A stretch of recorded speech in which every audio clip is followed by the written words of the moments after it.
Okay, astrology time, and it is Monday, the 13th of October. So what do we got going on here, guys? Well, what we got going on is we've got some very, very powerful energy that's going to be coursing through the day today.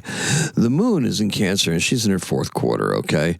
Fourth quarter is like a report card time. It's a checkup point. Where are we at? Where are we at on our voyage to maybe say do our affirmation, where we said by the time the sun is in Scorpio, we are going to be in better shape financially, right? Financially firmer footing, or firmer financial footing. Yeah, 3 Fs.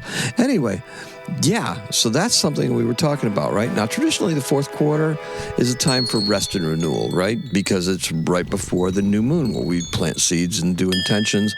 If you look it up in the almanac, usually it's like for planting root crops, right?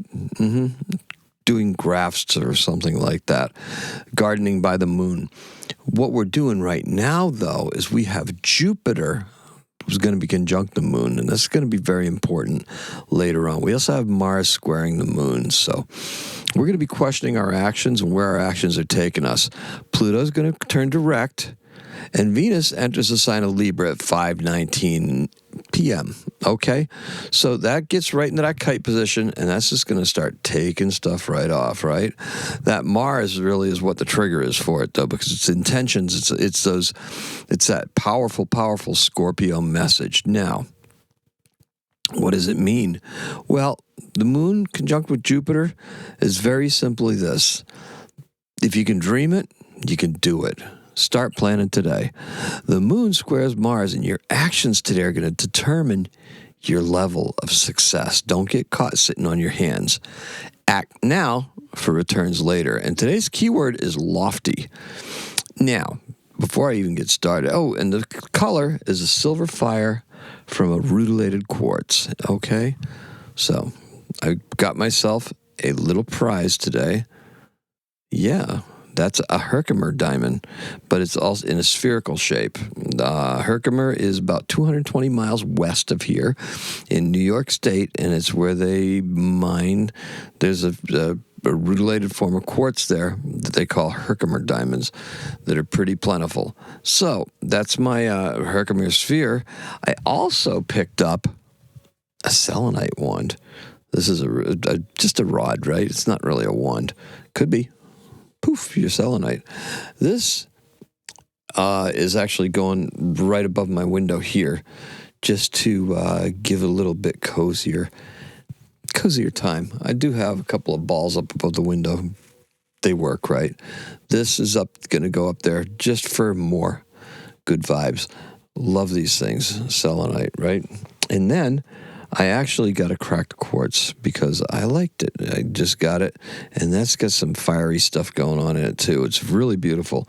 I got them in Hudson, Massachusetts, after I visited my grandchildren today, and incidentally, the oldest one took Salem by storm in his dinosaur suit. They went there yesterday, and he just had a grand old time there in his dinosaur suit with his, he has to patch one eye, so he's got a Skull and Bones pirate eye patch that he has to wear because his eye didn't start correcting, so they patched a stronger eye to try to get the weaker one to go to do its thing. So he had a great time there, let me tell you. Anyway, yeah, sure. Mr. Halloween, right? He's going to the MFA tomorrow to see mummies. This is what he wants to do. He's very excited. I said, Reese, what's a mummy? He says, there's dead people inside. Okay, gotcha. All right, so today we're going to shoot for the moon. For me, personally, my adventure that I'm on right now began back in July with the Cancer moon. So look, set your goals high and let an aggressive Mercury and Mars drive the results. This favors water and earth signs only because, we're moon in Cancer, Mars and Mercury are in Scorpio water signs. But, earth signs play well with that, okay?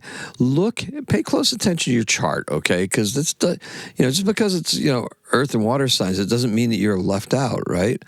For example, I happen to be a Virgo rising. So that's my big three, right? One of my big three. Virgo rising. That puts my sun and moon 8th house, right? Because they're both in Aries. So that's a pretty good thing. So I was scared of it for a long time, but now it's quite all right. So where are your big three? What are their house placements, right? Because those houses are also important. And you'll be able to figure out just how important this whole day will be to you. For me, it's pretty epic. We have Venus also trine Pluto a little bit later on today, right? So, yeah, right after she enters, she's going to be coming right across Pluto. If it's not today, it's tomorrow. So we are attracting the right things. That kite has Venus right there. Now, the moon in Cancer shines for everyone. Even though I just said, earth and water signs, that moon is still there for everybody, okay? The path is dimly lit, so it requires a bit of courage and familiarity to negotiate. I love holding this thing. Quartz just does something for me. I like it so much because it's just a stone that can do it. It's clear quartz, so it can be anything you want it to be. It's a very, very good stone for me. I find that I vibe really well with them. So remember, familiarity to negotiate. Cancer is a nostalgic sign, so you're going to dig into the familiar and you're going to sense your direction intuitively. Your whole timeline is ready to shift up, right? This is mostly for our benefit thanks to Venus. Okay, Venus is in that tail position in the kite. Saturn in Pisces is a reminder for us to balance both our 3D and 5D goals and aspirations. Mars in Scorpio is there for the perspiration. Let's get this done, guys. This is a really, really powerful way for us to go. And this is going to be setting us up for a really long time. Think about it. Where's Saturn right now? Pisces. Where's Neptune? Aries. Been talking about that 0 degrees Aries, how Neptune's going to back out of it, and then Saturn and Neptune will enter 0 degree Aries together in 2026. That's next year. That's very, very soon. So this is a permanent attitude shift. Just face it, you're changing. This is it. This is the next bracket. It's the next level. You're here. Now, question is, who's ready for it? Okay. My sphere. Okay. In 1269, the new Gothic-style Westminster Abbey is consecrated by Henry III after the bones of Edward the Confessor are transferred to it. Construction of that said edifice began in 1220. So 1220, 1269, yeah, that's a nice 49 years by the look of it, right? Yes, indeed. And our birth is Ray Brown in 1926. He's an American jazz double bass player. He played with Oscar Peterson and with Ella Fitzgerald. He's born in Pittsburgh, Pennsylvania, and he died in 2002. And that's all we have for you. Thank you so much for joining me. I appreciate and love every single one of you. Honestly, got these at Regina's Connection in Hudson, right next to the right across the street. It's like right on the corner from the Evergreen Cafe, I think that's what it was.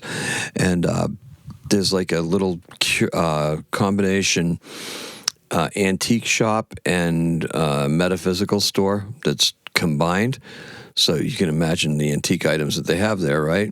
And then next to it, there's a cafe and restaurant that's run by the same place. They're connected, and they do botanical infusions, infused drinks and everything. And it looked very interesting. We had a great time there. So thank you, everybody, for joining me. Thank you, everybody there who was nice enough to interact with us. There was some very pleasant people that we ran into all day yesterday. It was very much fun to go out and spend a little bit of green energy, right? That's right. Hope you're doing it too. Thank you so much for joining me. Appreciate and love every single one of you. Let's just recap a little bit. The key word is lofty, as in that kite flying, and the color is silver fire in a rutilated quartz, the thing I've been holding this whole time. Just love it, okay? And that's all I have for you. Today is a 7. Happy astrocatting.